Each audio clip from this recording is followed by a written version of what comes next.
Hi అండి, అందరికీ నమస్తే. ఈరోజైతే ఈ ధనుర్మాసంలో గొబ్బి పూజ అయితే ఉదయమే 6 గంటలకు అంతా అయితే పూజ అయితే చేసుకున్నాను.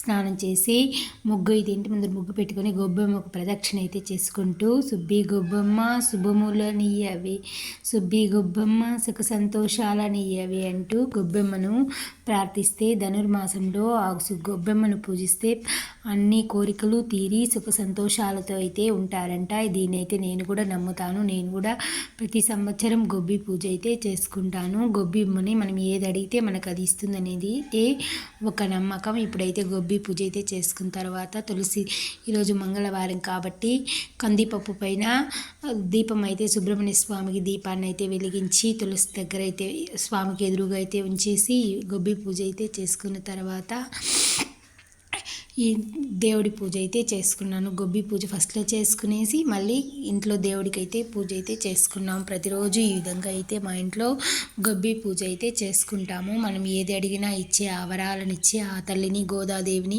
శ్రీరంగనాథుని అయితే పూజించుకుని ఈరోజు వైకుంఠ ఏకాదశి కూడా మన చెట్లో పూసిన ఈ పువ్వుతో ఒక్క పువ్వుతో పూజించినా మనకి ఎంతో ఆనందం కలుగుతుంది కదా.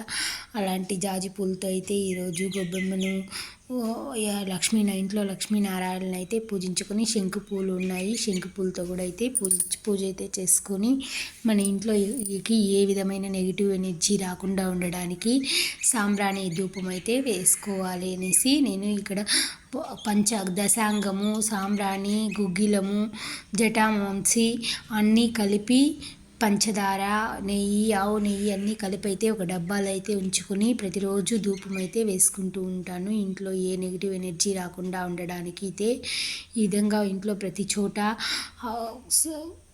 పొగ చూపించడం వల్ల, సాంబ్రాణి పొగ చూపించడం వల్ల ఇంటికి నరదృష్టి, నరపీడ తొలగిపోతాయి. అదేవిధంగా నిమ్మకాయతో అయితే దిష్టి తీసుకుంటా. అప్పుడప్పుడు ఈ వీడియో నచ్చిందంటే ఒక లైక్ చేసి సబ్స్క్రైబ్ చేసుకోండి. Thank you.